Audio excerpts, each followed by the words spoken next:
Thank you, Jesus. Worship your name for giving us a time, Lord, that we may come before your presence this morning. Thank you for allowing us, oh God, to pour our hearts before you. We give you glory as we declare that you are holy God.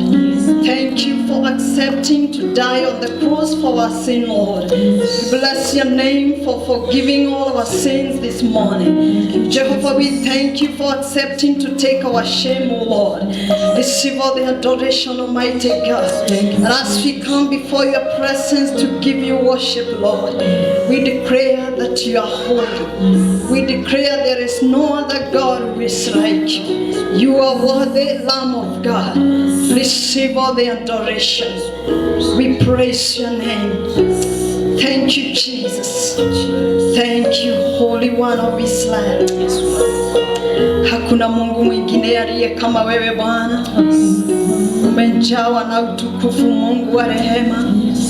Wewe ni Mungu wa ajabu katika maisha yetu. Tunalihimidi jina lako. Wapendwa, asubuhi ya leo tunayo sababu ya kumwabudu Bwana. Tunayo sababu ya kumtukuza anayeishi milele na milele. Yeye habadiliki, ni yule jana na leo na hata kesho. Praise the name of the Lord. Let us pour our hearts before him. We worship him because of whom he is, not because of what he has done in our lives, but because he shall remain to be God. He was there from the beginning and to the end he shall be there. He is the one who established the world, and he shall be the one who shall finish it. We worship you, God of glory. We thank you, mighty and everlasting Lord. Come on, lift your hand upon and worship the Lord. Lift your hands up. Give God all the glory. He is worthy this morning. He is worthy this morning. He is worthy. He is worthy this morning. We worship your name, Jehovah. Thank you, Jesus. We need you today because you are God. Thank you, King of glory. Thank you, Jehovah Lord. There is no other God is like you. Tunachilia kwamba wewe ni Mungu. Tunachilia kwamba hakuna mwingine aliyesimama. Wewe ni Bwana mwenye uwezo. Wewe ni Bwana mwenye nguvu. Wewe ni mfalme wa wafalme. Wewe ni Mungu ambaye we worship and we honor you. You are holy. Thank you, Jesus. You are holy. We worship you today. We honor you, God. We adore you today. Hallelujah. Wewe ni Mungu wa ajabu, umewashangaza wengi. Hakuna aliye kama wewe, Mungu wangu. Wewe ni Mungu wa ajabu, umewashangaza wengi. Hakuna aliye kama wewe, Mungu wangu. Wewe ni Mungu wa ajabu, umewashangaza wengi. Hakuna aliye kama wewe, Mungu wangu. Wewe ni Mungu mwenye uwezo, umewashangaza wengi.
wewe Bwana, ni wewe Bwana, ni wewe Bwana, ni wewe Bwana, ni wewe Bwana, ni wewe Bwana, ni wewe Bwana, unayetawala Bwana, ni wewe Bwana, ni wewe Bwana, ni wewe Bwana, ni wewe Bwana, ni wewe Bwana, ni wewe Bwana,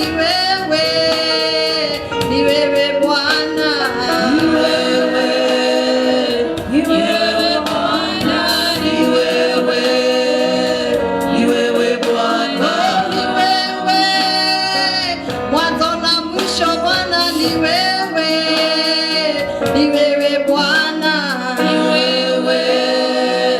ni wewe Bwana, ni wewe Bwana, ni wewe Bwana, ni wewe Bwana, ni wewe Bwana,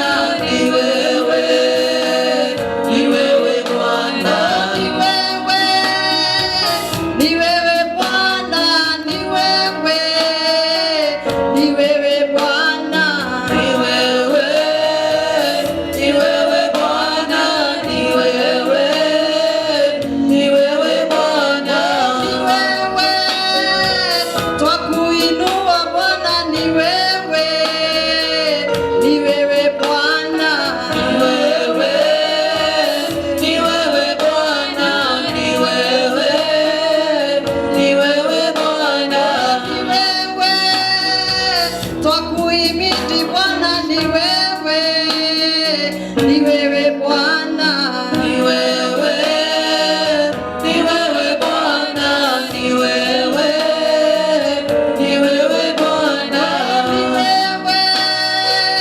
ni wewe Bwana, ni wewe Simba wa Yuda, ni wewe Bwana, ni wewe Bwana, ni wewe Bwana, ni wewe Bwana,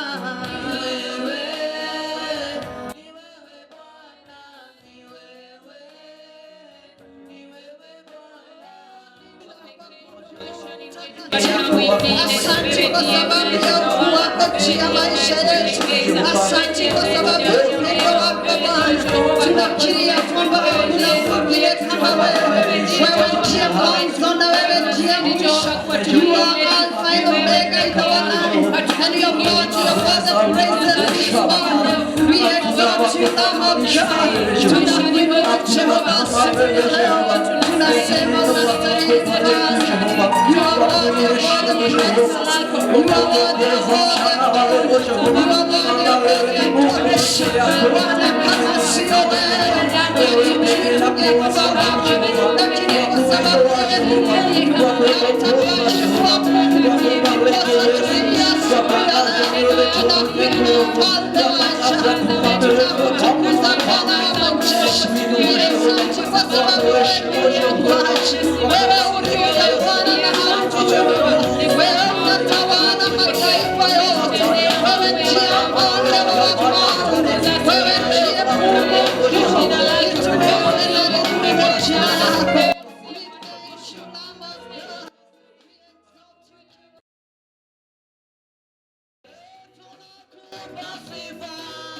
Baba yetu tumekupa sifa,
Na niomba tukaweze kuingia kwa neno la Mwenyezi Mungu kwa wakati huu. Wakati umefika na ujumbe wetu tunaendelea na the message, the emphasis of tracking final maturity. Tracking final maturity, ama kuzingatia ama kuangazia kukomaa kulio kamilifu ama ukamilifu wa ukomafu. Na hili neno najua ya kwamba limekuwa nzito sana ndani ya mioyo yetu, na tunaendelea kujenga yale ambao Mungu anataka katika maisha yetu. Na Mungu anahitaji na Mungu anakona demand ili maisha yetu ikaweze kuingia katika kiwango kingine cha ukomafu. God want to bring the church to a level of maturity, ili hili kanisa likaweze kuattain the measure ambao Mungu anataka wakati wa siku hizi za mwisho.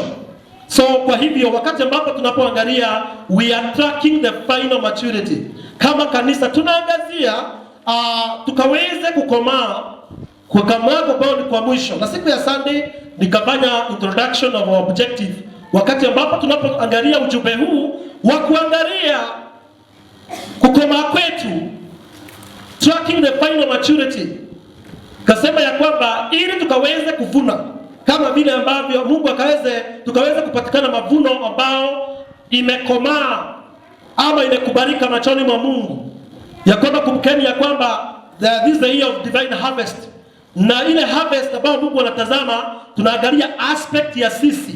Tumekuwa tukiangalia harvest ya the soul, lakini wakati huu neno Mungu linaangazia sisi ya kwamba Mungu akiwa mbinguni anatarajia kuona ukomafu ndani ya kanisa lake ili aje. Na Yesu harudi kama kanisa haijakomaa. Kwa hivyo tunaelewa ya kwamba zile nyakati ambazo tunamoishi ni nyakati za mwisho. Na ili tukaweza kuactivate the second coming of our Lord Jesus Christ, because our Lord is here, lazima tukaweza kuhakikisha ya kwamba tumenyoosha nafsi zetu, tumelainisha njia zetu, na tumekuwa kile Mungu anapenda katika maisha yetu. Kwa hivyo huu ujumbe katika majira haya na katika season hii, nikiomba tukaweza kuzingatia na kuwa makini sana wakati ambapo tunapoangalia tracking the final maturity, kwa sababu Mungu ako na demand, Mungu ako na matarajio kwa kila mmoja wetu. Na siku ya Jumapili tukaangana ya kwamba lengo letu kuu ni kwamba tunataka tukaweze kukomaa ndani ya kiroho, na vile vile tukaweze kuendelea katika the knowledge of the Lord Jesus Christ, na tukaweze kuelewa neno la Mwenyezi Mungu kwa kikamilifu. Na siku ya leo nikiomba nikaweze kuuliza ya kwamba unaona nini wakati ambapo Mungu anapoendelea katika kazi hii, wakati ujumbe huu unapokuja. Nimesema ya kwamba kwa utangulizi, God want to bring the church to a level of maturity that has been attained to bring the church to the end of the time, the completion of the all divine purposes, the return of Jesus Christ, and the gathering of all saints. Mungu anataka kuleta kanisa kiwango, kulijenga kanisa lake kiwango ya kwamba likaweze kuattain ama kufikia kiwango ambao anapotaka wakati wa siku hizi za mwisho. Na tunajua ya kwamba God requires a standard. Mungu anahitaji kiwango ya kanisa likaweze, vile tu ambavyo tumeingia kanisani, hatukuji tu in religiously ama kuingia kanisa kama kawaida kidini. Tunataka masikio, tunaelewa what is God saying. Unaona Mungu anafanya nini? Na kila mmoja wetu akitoka kanisa tasema ya kwamba niliyafahamu na nilijua hii ndio mapenzi ya Mungu. Tunapoangazia ile andiko ambalo tuliyosoma siku ya Jumapili, in the book of Ephesians chapter 4 verse 12, the requirement of maturity. God require a standard ndani yetu, kila mmoja wetu. Tunapofungua hiyo maandiko in the book of Ephesians chapter 4 verse 12 and 13, hili ni andiko ambalo tutakuwa tuna interact nayo ama itakuwa reference point wakati ambapo tunapoangalia the tracking final maturity, TFM. Hii ni maandiko ambayo ningeomba ya kwamba ikaweze kuingia ndani ya diri ya mioyo yetu, na tukaweze kumakinika kwa yale ambayo Mungu anataka tukaweze kuwa katika maisha yetu. Hii ni barua ya Paul kwa kanisa la Waefeso. Na akamwambia ya kwamba the part B of the first 12 nasema, so that the body of Christ may be built up, and verse 13, until we all reach unity in the faith and in the knowledge of the Son of God, and become mature, attaining to the whole measure of the fullness of Christ. Kiangalia pale mstari wa 10 takuta ya kwamba wakati Yesu Kristo aliascend ama alipaa mbinguni, ni yeye mwenyewe ambaye aliachilia, alijigawa, the Kristo akajigawa hapa ulimwenguni, akapatia wengine kuwa manabii, wengine mitume, wengine wachungaji, wengine walimu, wengine wainjilisti, ili walete ukomavu katika mwili wa Kristo, so that the body of Christ may be built up. Na wakati kanisa linaendelea kujengwa katika hili neema ambayo Mungu ameachilia, na najua ya kwamba katika season hii, when you are tracking the final maturity, neema ya kimitume inafanya kazi kwa hali ya juu sana. The apostolic grace ndani ya kanisa hili inafanya kazi kwa hali ya juu sana kuhakikisha ya kwamba kanisa limejengwa vile Mungu anataka. Hatupokee ujumbe tu sermons every Sunday, tunapokea hii sermon, tunapokea hii sermon, tunapokea hii sermon. Na hasha. Mungu anazingatia, Mungu anarenga maisha ya kila mmoja wetu ikaweze kutimia katika utimilifu ili Yesu Kristo aje. Kwa hivyo we are pata tumefika, this is very serious time. We must be lazima tukaanza consider the time that we are living today, and we must be very serious. Wakati ambapo tumeingia kanisani, tukijua ya kwamba ni enzi gani ambayo tunapokaa, lazima tupatane na vile Roho Mtakatifu anavyosema, na tuendelea kujenga vile Mungu anataka miongoni mwetu, ili tutimize utimilifu wa ukomavu ambao Mungu anataka. Na maandiko yanasema ya kwamba until we all reach unity in the faith and in the knowledge of the Son of God and become mature, attaining to the whole measure of the fullness of Christ. Kwa hivyo wakati ambapo tunapoangalia the picture of the maturity katika the sight ya Mungu, vile Mungu anavyotuona, kwa sababu ukomavu wetu sio kwa sababu ya yale ambayo tunafanya, kwa preference zetu ama matamanio ya mioyo yetu ama culture ama yale ambapo mfumo wa mawazo yetu. Lazima tukaweza kupata the sight, that elevation of God, ya the maturity ambayo anahitaji. Number one, maturity ambayo Mungu anaangalia is the oneness of the body of Christ. Kanisa la Bwana likaweze kuwa kitu kimoja. The oneness of the body of Christ is very very important. Wakati huu tunapoangalia the final maturity, tumeona ya kwamba ili wote tukaweze kutimia, tukaweze kufikia utimilifu wa umoja ndani ya Kristo. Na wakati ambapo naongea the oneness in the body of Christ, tunajua ya kwamba we are the church, na Yesu Kristo ndiye kichwa cha kanisa hili. Na hili kanisa si tu jengo ama denomination. Najua ya kwamba tulitoka mahala pale, hatuwezi rudi kwa denomination tena, kwa sababu tulifuja hizo madhabahu ya dini. Na sasa hivi tuko ndani ya kanisa la Kristo ambayo yeye analijua, analifahamu, na sisi mwenyewe lazima tukaweze kuhakikisha ya kwamba tumeweza kupata sight ya vile Mungu anavyotaka. Kwa hivyo wakati ambapo tumeingia kanisani, ni vizuri kujua ya kwamba Mungu analenga maisha yetu tukue kitu kimoja.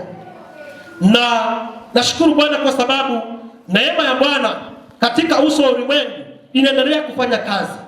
Hii neema ambayo Mungu ameachilia ya kulijenga kanisa lake katika ufahamu wa kumjua Yesu Kristo inafanyika hapa Kenya, Uganda, Rwanda, America, Asia, Europe, Australia. Invisible Church inaendelea kupata nguvu. Bwana tukuze sana.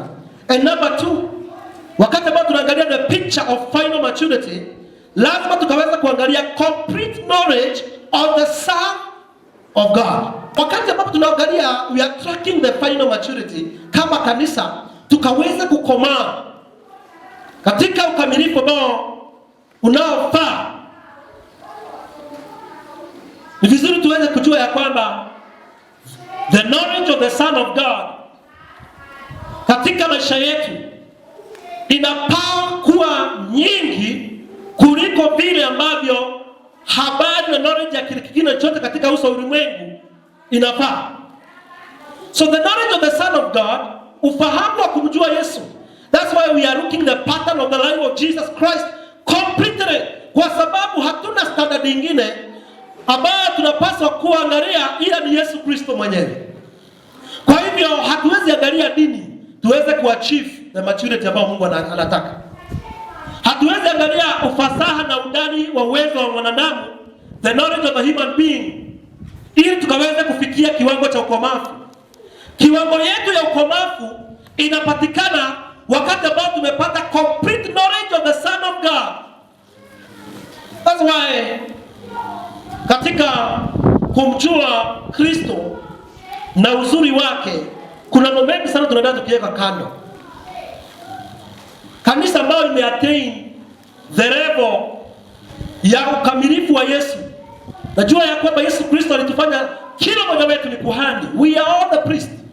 Sasa unakuta ya kwamba ndani ya kanisa hakuna mavazi rasmi ambao tunafaa hapa mbele. Hatufai you call them gowns or what? The robes. Ya zile ambazo watu wanafaa, dini inafaa pale pale, unakuta ya kwamba kuna robes ambao tunafaa. Kwa sababu the knowledge about tuko nayo ya the Son of God, all of us we are the priest. Bwana tukuze sana. Tunajua ya kwamba the robe, zile mavazi ya kidini ilikuwa inavalishwa wakati wa Agano la Kale, wakati ambao kulikuwa na the priest. Na the priest alikuwa anasimama na amevaa hayo mavazi akiingia the holiest of holies. Na akiingia mahali pale unakuta kwamba mara moja kwa mwaka alikuwa anaingia mahali pale. Na kwa hivyo anaongea kwa miamba ya watu wote. Lakini wakati wa Yesu Kristo, the knowledge of the Son of God, wakati tulipokuja, kila mmoja wetu, we are the priest. Kila mmoja ni priest. That's why siwezi kuja Sunday nimevaa robe nikukaa hapa mbele niko na maguo na mavazi ya kwamba mimi ndiye kiongozi ama leader, niko na mavazi, kwa sababu the knowledge ambayo nimepata ya the Son of God imefahamisha ya kwamba I am the priest. Na hata wewe ni priest. All of us we are the priest. Kila mmoja wetu ni kuhani. Na enzi na dhabihu ambayo tunamtolea Mwenyezi Mungu tunatoa ndani ya mioyo yetu. Tunaelewa na tunajua. Najua kuna mambo mengi sana yamemolewa wakati wa corona, ambao religion ilikuwa imejenga kwa muda mrefu. Nakuta kwamba watu wanaamini hapa mbele ni patakatifu. Na hapa kuna madhabahu. Na wengi wanasema ya kwamba hapa ni nyumba ya Bwana na hii ni madhabahu na uangaliage ukiingia. Lakini the knowledge you have of the Son of God, you are the true temple of the Lord Jesus Christ. You are the church. Kwa hivyo hakuna mahali kanisani hapa na pale nyuma ama karibu na pale kwa choo panafanana. Hakuna utofauti wowote, ni mahali tu. The enzi and the true altar iko ndani ya kila mmoja wetu. Ni vizuri tukaweza kupata the knowledge of the Son of God, ili tuweze kufuja the mentalities ambazo zimefuga kanisa kwa miaka mingi sana. Kwa hivyo kuna wengine wanasema ya kwamba siwezi toa sadaka kwa sababu lazima nilete kwa madhabahu. Hapa ni mbele, si madhabahu. Unaweza tolea nyumbani usiku mchana. Kwa sababu ya the house of the Lord. Wakati corona ilifuga, matangazo litangazwa na MOH ya kwamba makanisa imefungwa. Kuna watu walikuwa na wakati mgumu sana because walimaanisha kwamba kanisa imefungwa. Lakini ilikuwa ni kwamba kanisa halikufungwa. Kwa sababu sisi ndio kanisa. Alright? All of us tunaelewa ya kwamba we are the church. Kile kilifungwa ni majengo. Kwa hivyo wale walikuwa naamini hapa ndipo Mungu anakaanga, wamepata wakati mgumu sana miezi 4 wakiwa nyumbani kwa sababu hakuna madhabahu. Kwa hivyo hiyo udini na hiyo madhabahu ilifutwa na corona. Na watu wakajua kumbe tunaendaga mbele za Bwana wakati wote we in the presence of God. Ukiwa nyumbani you have a family altar. Wherever you are the altar of the Lord. Hakuna mahali ambapo unaweza weka hapa ndipo Mungu yuko. Hatuwezi weka Mungu kwa mjengo kama huu. Kwa hivyo we are growing, we are tracking the complete knowledge of the Son of God. Kwa hivyo that's why it's very very important. Wakati tunaangalia we are tracking the final maturity. Wewe sema ya kwamba mchungaji siku hizi anavaa vitenge. That's African culture. Haiwezi ni divine. Ya kwamba hizi pastor anavaa kuvaa suit na tie. That's a British culture. Kuvaa tie na suit kama vile nimevaa suti. That's a British culture. Haiwezi ni divine.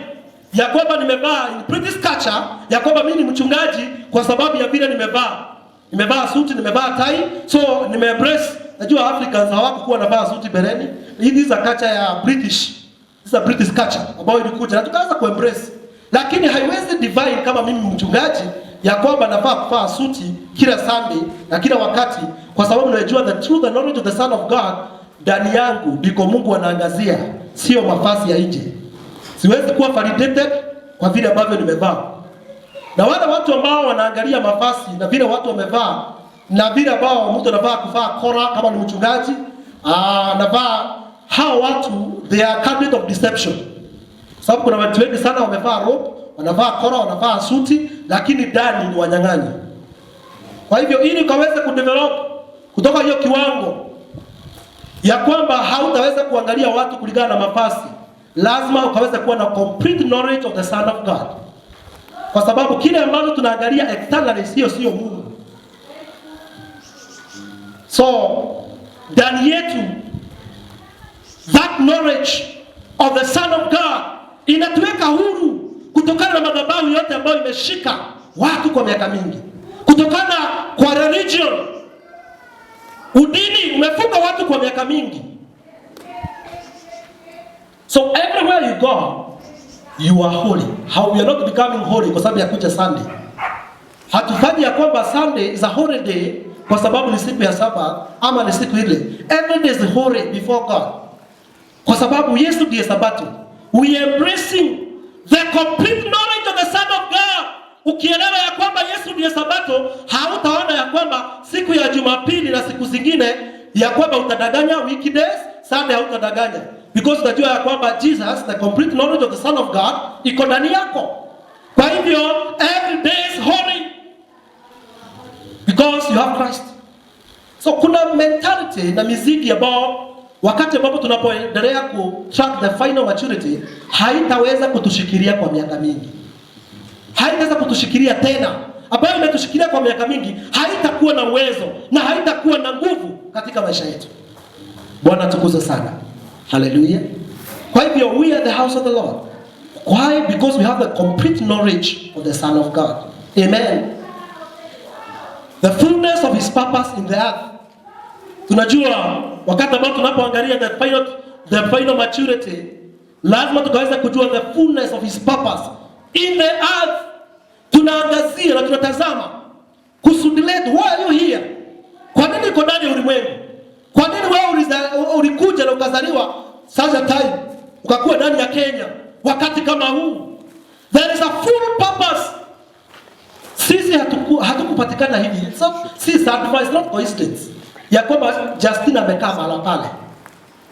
God ordained her long time ago before the beginning of the earth. Bwana tukuze sana. So wakati ambapo unajifahamu, unajua that your full architecture, muundo wako ambao Mungu alikufahamu, haikutokana na wewe. Fact kuna mzee nilimwambia kwamba you are the father of your children, lakini the true father is God, because that fatherhood you are delegated by God. It's only by delegation. So God is our father. Lakini wengine wa delegate wazae hapa ulimwenguni wafanyike kuwa baba by delegation. So kwa hivyo wakati ambapo unapolea watoto unapaswa kujua kwamba hawa ni wa Mungu. These souls belong to God. Ukiwa na mke wako unapaswa kujua ya kwamba yes, ni mke wako kwa that ile context, but it's the daughter of God. Ni binti yake Mungu. The only thing Mungu akadelegate kuwe husband wake by delegation. Bwana tukuze sana. So kwa hivyo the complete knowledge of the Son of God inapaswa kuendelea the fullness of the purpose. There's one man kwa pale Amerika, mchungaji, na alikuwa anafanya interview na akaulizwa katika, anaitwa Rick Warren, akaulizwa aweze kudivine maisha haya. Alisema this life is a preparation for eternity. The purpose of man. Wakati ambapo tuko hapa ulimwenguni tunajua ya kwamba tuko nafasi hii, maisha ya ulimwengu huu ni matayarisho ya maisha ya umilele. So na baada ya kujua hivyo, in fact, kuna kitabu moja aliandika, Purpose Driven Church, Purpose Driven Life. Kitabu moja kampatia pesa kiwango ya kwamba akarudisha miaka zaidi ya 20 ambayo alikuwa amelipwa na kanisa, akarudisha hiyo pesa yote. Because alijua ya kwamba hii maisha is made by God and for God.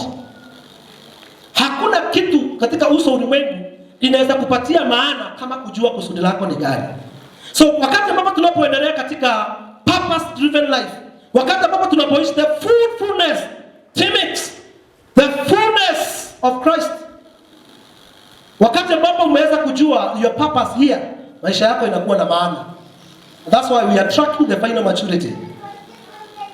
And number 4, why are we studying? Why the final maturity? Number 4, the final, the picture of final maturity. Number 4, tukaweza kuwa people immune to the weeds or the crisis. Ya tufanyike kuwa ya kwamba wakati ambao tunaendelea kukomaa, tunakuwa na uwezo wa kudhibiti nguvu ama upepo ama masaibu na shida. The reason why unakuta ya kwamba wakati corona imekuja kuna watu hawakuomba ama kusoma neno la Mwenyezi Mungu ni kwa sababu ndani ya mioyo yao, the maturity level ndani yao unakuta ya kwamba wanapelekwa hivi. Kila upepo ukikuja unakupeleka pande ile. Nasema ni kweli, nikana kwamba kwani Mungu wako wapi wakati huu watu wanateseka? Hata wao wanaingia katika lamentation ile kwa njia ya kinyume na Mungu na hawakuweza kuona Mungu. Lakini the moment tumeweza kutrack the final maturity, hakuna hata corona ikuje zaidi ya ile ambayo imefanyika, haitaweza kutingiza imani yako ndani ya Kristo na safari yako ya kuelekea mbinguni. Because tunajua ya kwamba we are embracing the order of the poor ili tukaweze kupata nafasi na hazina ndani ya ufalme wa Mungu. Kwa hivyo kukosa pesa hakuwezi tigiziza sisi. Magonjwa na vifo na mambo yale mengine, hakuna shida yoyote ile inaweza kuturusha pande hii na pande hii. Naangalia wiki hii nikiona Bill Gates akisema now wait for another pandemic ambayo itakuja 5 times than corona. Na nikiangalia nikasoma sana vile alikuwa anasema. Anasema the one is coming is worse 5 times. Na unajua wakati mwingine ukiangalia Bill Gates anafanya utafiti, anaelewa hii mambo, hizi kompyuta tunatumia the Microsoft Words yeye ametengeneza. Alikuwa ameongea pale Bereni, lakini akasema hii ambayo inakuja ni ya climate. Na kweli ukiangalia argument ambayo anaargue, unakuta ya kwamba those are the realities ya yale mambo ambayo iko mbele yetu. The future is full of crisis. Kwa hivyo tunapoangalia mbele tukiwa watu wa Mungu, tunajua kuna crisis mbele na tunaiona na tunafahamu, lakini ukomavu wetu, kanisa la Bwana linaendelea kupata nguvu zaidi. So tunakuwa katika kuwe kama kichwa.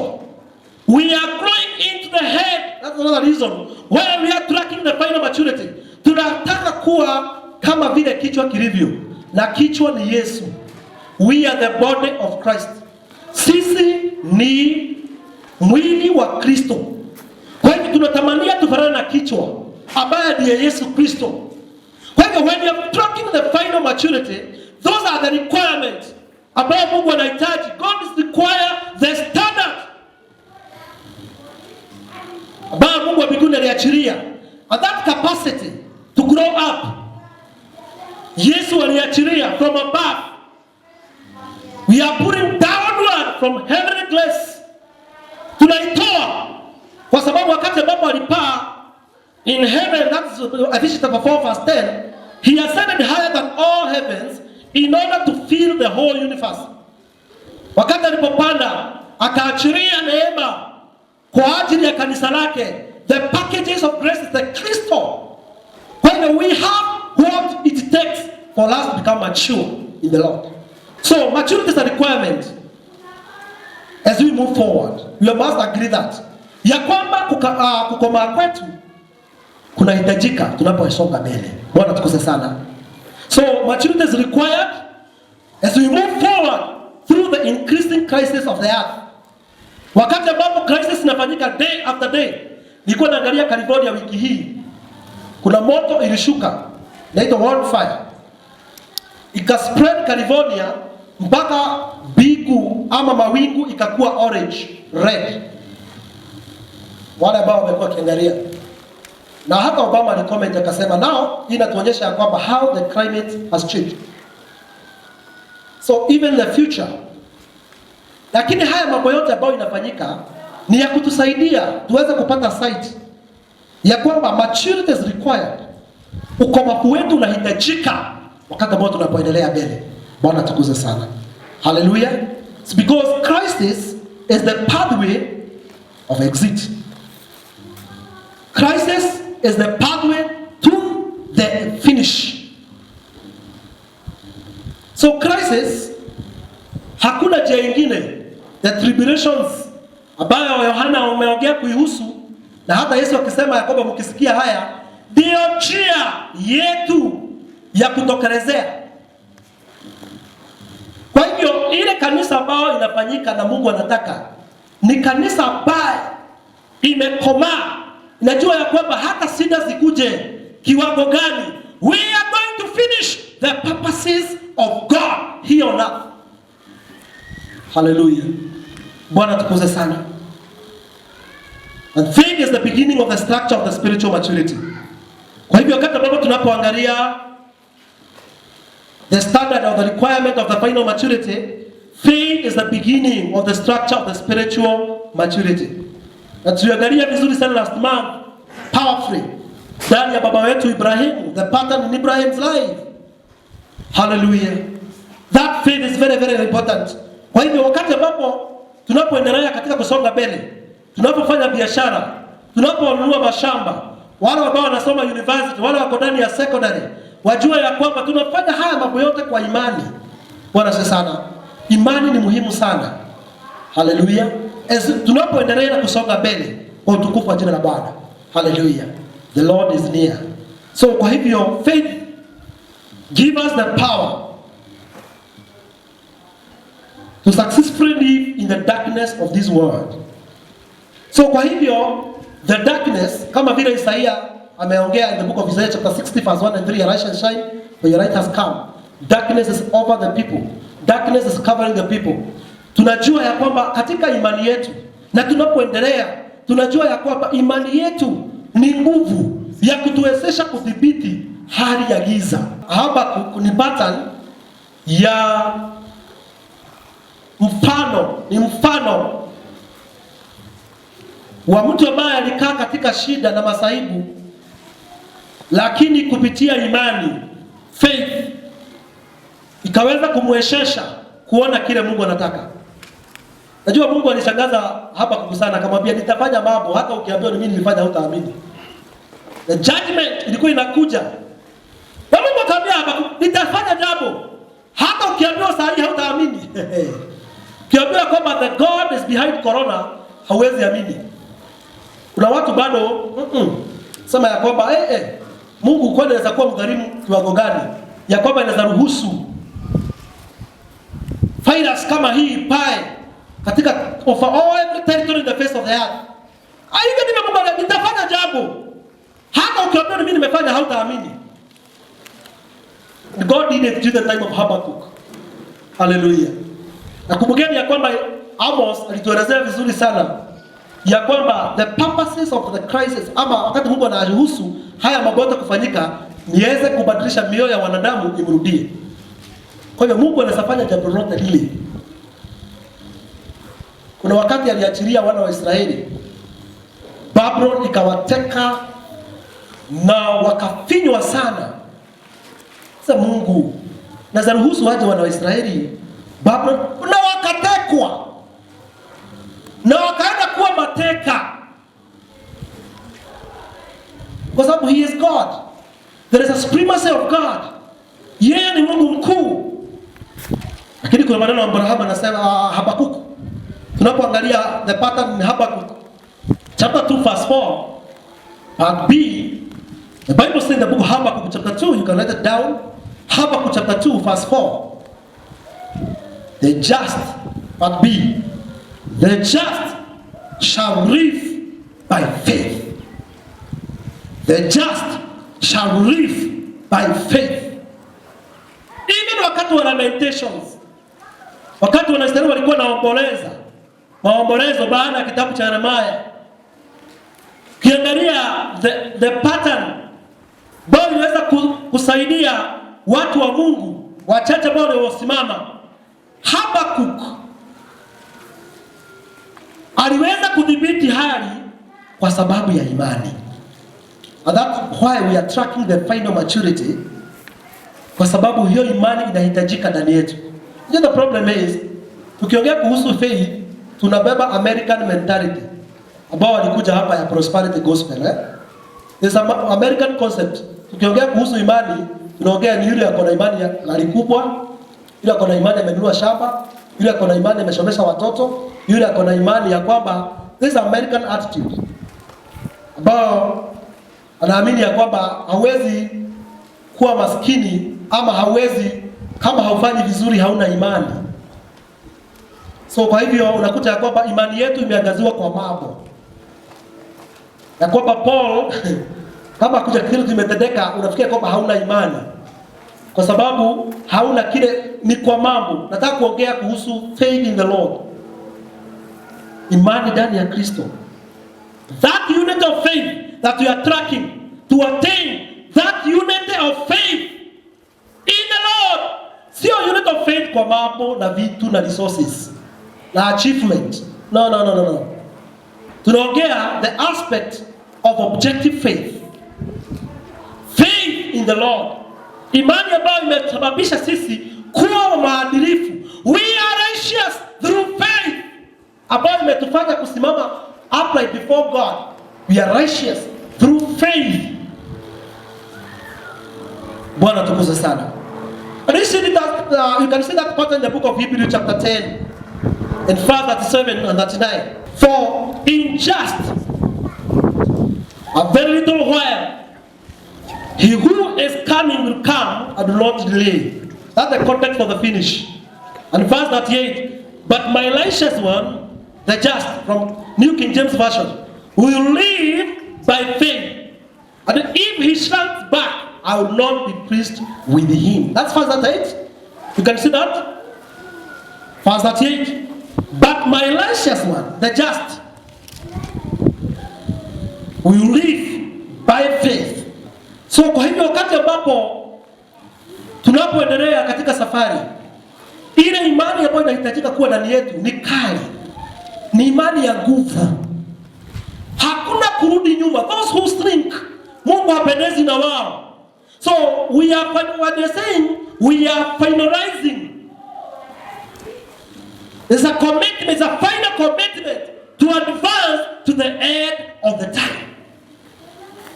Kwa hivyo imani ambayo inahitajika inatupatia uweza wa kupatia nguvu ya kukamilisha mapenzi ya Mungu mpaka mwisho wa wakati.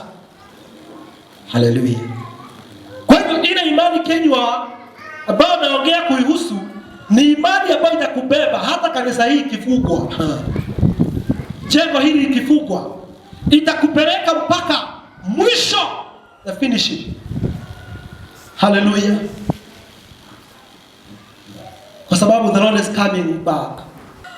Maandiko inasema ya kwamba nyakati za mwisho, nimekuwa nikifundisha ama nikijenga building internal values wakati wa katikati wa meeting services, online services.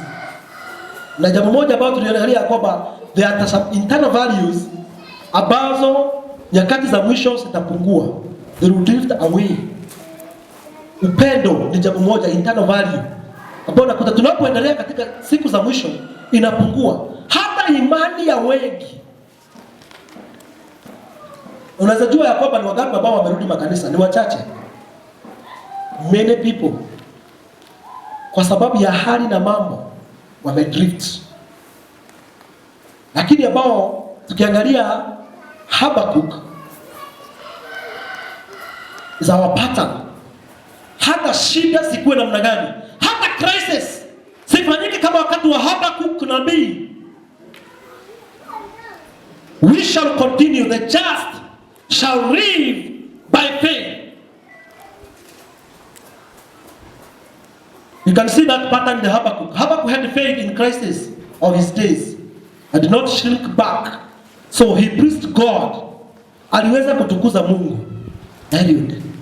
Wakati ambapo tunatazama Habakkuk, kuna pattern tunaona ya kwamba during the time of a crisis, Habakkuk hakurudi nyuma.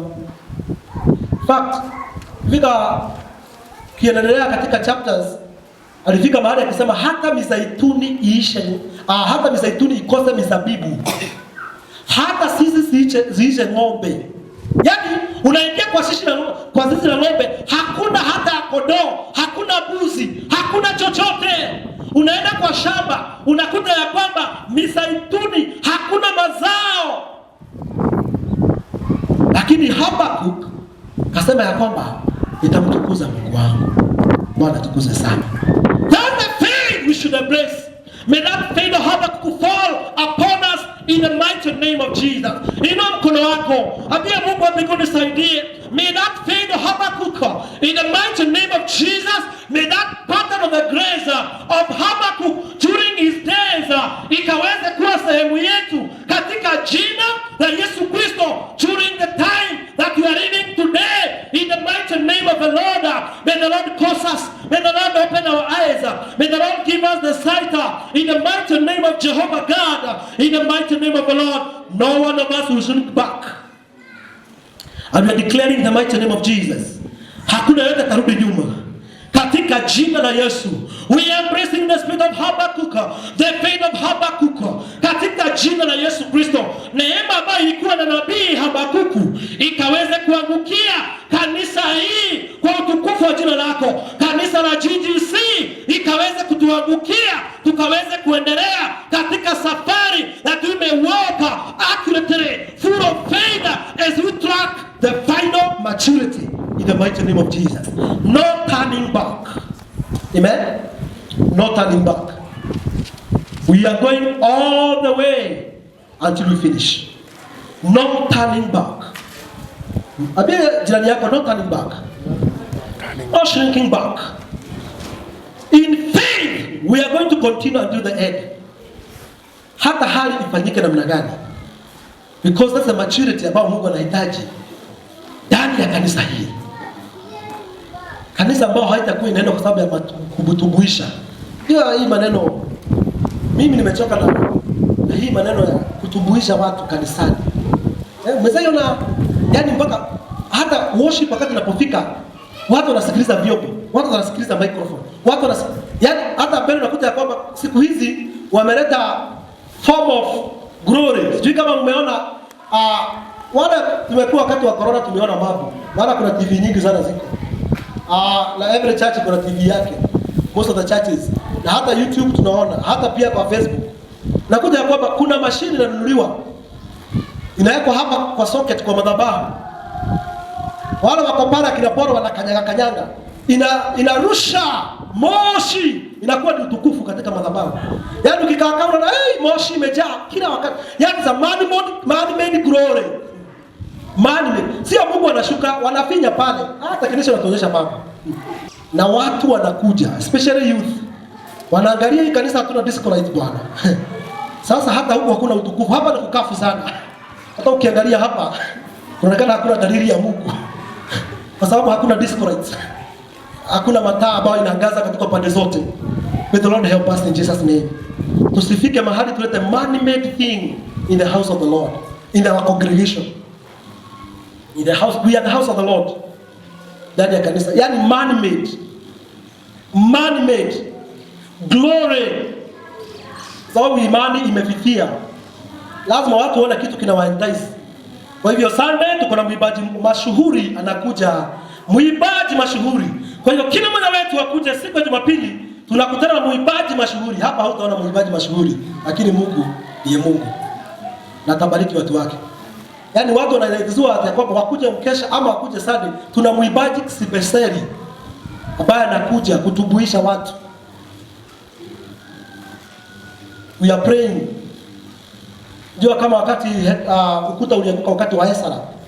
Watu walikuwa wamejaribu sana kujenga ukuta wa Yerusalemu during the time of Ezra. Na pia wengine wakaona hekalu wakati lilipobomolewa wakalia sana. Wakikumbuka the glory na ule uweza wa ile hekalu, wakalia machozi. Na watu wakajaribu kujenga. Ezra, wakati wa Ezra walijaribu kujenga ukuta wa Yerusalemu, ikazidikana. Mpaka wakati ambapo Nehemia alikuja akaumaliza, akauanzia na akaumaliza. 52 days. So lazima tukaweze kuwa na posture ya mioyo yetu. Utukufu wa Mungu kaweze kurejea ndani ya nyumba ya Bwana. Una huzuni. Wakati unaona sarakazi, watu wakifanya sarakazi, having form of godliness, but people they are denying the power. Because kuleta hiyo moshi hapa kwa kanisa unafinya, inajaa hapa kote. So hata worship akiabudu hapa hauwezi waona kwa sababu kuna moshi na finyo inawafunika wote. We need to restore the glory of God in the house of the Lord. Wakati watu wa Mungu wanakusanyika, we are the house of the Lord. Utukufu wa Bwana unaonekana. Sio man made. Si ile ya China. Hiyo ni mashini ya China. Inanunuliwa. Inakuja hapa. Inaconnectiwa kwa sockets. Na inafanya hiyo madoido yote. Hata kama hatuna disco light in the church, hiyo mataa inawaka kwa pande zote. Masaibu wakati inapokuja, we are mature in the Lord. Tumekomaa ndani ya Kristo. Hallelujah. May the Lord help us in Jesus' name as we continue to track the final maturity in the mighty name of Jesus. Hallelujah. Hapa mjuu ya kwamba kanisa imeenda katika safari. Neema ya Mungu imefanya kazi kubwa sana kuwa vile tumefika. Kuna wakati kanisa watu walikuwa naingia, the leader wa kanisa anatoa ibada kama ameangalia huku mpaka inaisha. Wakati nilipoongea na wazazi, walikuwa wanafanya ibada, mtu anaangalia kule mbele. The mass, mtu anaangalia. Sio watu, angalia congregant mbele. Mbele anaangalia hivi, anatoa yote kama ameangalia hivi. Alafu baadaye anamaliza. Sasa anaangalia watu. So you can imagine there is a move of God. Mungu kuna in the journey. So ukijaribu kuturudisha kwa dini, kwa those religions kule tulitoka. May the Lord help us in Jesus' name. We must be mature in the Lord. We must be mature. Pale Mungu amepeleka kanisa lake tuwe. We must attain that fullness of Christ. Lazima ikaweze kuwa katika jina la Bwana Yesu Kristo. Hallelujah. In the mighty name of Jesus Christ. As we continue, tunapoangalia Habakkuk, in the mighty name of Jesus. Muda uniruhusu nikaweza kuongea kuhusu Enoch, nikaweza kuongea kuhusu Paul, nikaweza kuongea kuhusu Noah. Wakati ambapo tunaangalia the final maturity. Lakini kiomba ya kwamba Mungu atusaidie tunapomtazamia Habakkuk katika maisha yetu, that attitude inapaswa kuwa ndani yetu tunapoendelea kujenga kwa utukufu wa jina la Bwana. The singular standards ambayo ilikuwa ndani ya Job, ni muda uniruhusu niongee kuhusu Ayubu. The singular standard ya maturity. Niongee kuhusu Noah. The singular standard ambao waliweza kuraise. Lazima ukaweze kuraise maturity ambao ita-activate the second coming of our Lord Jesus Christ. Hallelujah. Najua tulikuwa bado tunahubiriwa Yesu anarudi. Lakini ukiuliza Yesu basi kufanya nini? Sio ni maneno tu Yesu anarudi. Lakini hatuwezi sema Yesu anarudi, lakini hakuna chochote tunafanya. We are not preparing ourselves. We are not becoming mature. Ili tuweze kuactivate the second coming of our Lord Jesus Christ. And the Lord is near. May the Lord help us in Jesus' name as we track the final maturity. Kila mmoja wetu ningeomba tukaweze kusimama tunapokamilisha in the mighty name of the Lord Jesus Christ. May the Lord help us. May the Lord of all grace enable us in the mighty name of Jesus Christ as we look forward for the completion of the purposes of God, the fullness of the purpose of God on earth. We are the people. Sisi ndio Mungu amechagua. Tukaweza ku bring the fullness of the purpose of God in the face of the earth. May the knowledge of the Son of God be your portion in the mighty name of Jesus. As we continue, inua mikono yako. Mwambie Mungu, the knowledge of the Son of God ikaweze kuwa sehemu yako in the mighty name of the Lord. The fullness of the purposes of God ikaweze kuwa attained in you, Lord, in the mighty name of Jesus. Inua mikono yako vizuri unapoinulia Bwana. Lift up your holy hearts. Inua mikono yako mitakatifu mbele za Bwana katika jina la Yesu, ukiambia Bwana, I am tracking the final maturity. Nimeamua kwa kibinafsi, mimi nimeamua there's a singular standard ambao Mungu wa mbinguni anahitaji kwangu kibinafsi katika jina la Yesu Kristo, so that I may attain the final maturity in the mighty name of Jesus, in the mighty name of the Lord. Let us all of us respond in the mighty name of Jesus to the word of God. Kwa neno la Mwenyezi Mungu, fungua kinywa chako ukaweze kurespond to the word of God. Mwambie Mungu wa mbinguni, naomba hata shida zikuwe namna gani, naomba imani ambayo ilikuwa ndani ya Habakuku nabii ikaweze kuwa sehemu yangu. The pattern of Habakkuk ndani ya maisha yangu ikaweze kudhibitika katika jina la Yesu Kristo. During the time of crisis, during the time of difficulties, in the mighty name of the Lord, in the mighty name of Jesus, in the mighty name of the Lord, may the Lord help us, may the Lord help us, may the Lord help us, may the Lord enable us, in the mighty name of Jesus Christ. Tumekusudia ndani ya maisha yetu Baba, unarenga maisha ya kila mmoja wetu, tukaweze kukomaa, tukaweze kuwa kila Mungu unavyopenda. May the Lord help us, Lord. May the Lord enable us, oh God. Give us the grace, the Holy Spirit. We are partnering with you katika njia hii ya kutafuta ukomavu wa ukamilifu wa ukomavu wetu katika jina la Yesu Kristo, as we continue in this journey in the mighty name of the Lord until we finish. From now onward, my Father, open our eyes, give us the sight of the fullness of the maturity of Christ in our life, in the mighty name of the Lord, in the mighty name of Jesus Christ. Thank you, Holy Spirit of God. Lord, enable us, oh God. Tunapofanya kazi manyumbani, watoto wanapoendelea kusoma, Bwana Mungu wa mbinguni, tukiwa kazini zetu, Baba, mioyo yetu imetamani kukomaa. Mioyo yetu inatamani kukomaa, kufikia utimilifu wa kukomaa kwetu ndani ya Kristo Yesu. Tukomae katika umoja, the oneness in the body of Christ. Oneness in faith in the mighty name of Jesus Christ. Thank you, Holy Spirit. Baba wetu na Mungu wetu, hii ombi ambayo tunaomba siku ya leo, ya kwamba wakati Yesu Kristo anaporudi katika uso wa ulimwengu, Bwana, upate imani katika kanisa hii la Great Grace Community.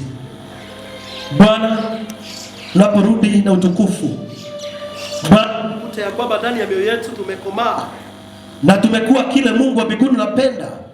Baba, kila mmoja wetu tunapambana kupitia nguvu ya Roho Mtakatifu na uwezo wa Roho Mtakatifu, si kwa ajili ya mizuri yetu na uweza wetu wa nafsi zetu na matamanio yetu, bali kwa mapenzi yako Bwana, tukafanyike kila Mungu nataka juu ya maisha yetu Bwana, katika jina la Yesu, ndani ya hekalu yako Baba, ambao umetufanya mtu na mwingine kuwa hekalu Bwana, tufikishe utimilifu wa ukomavu wetu kwa utukufu wa jina lako Bwana.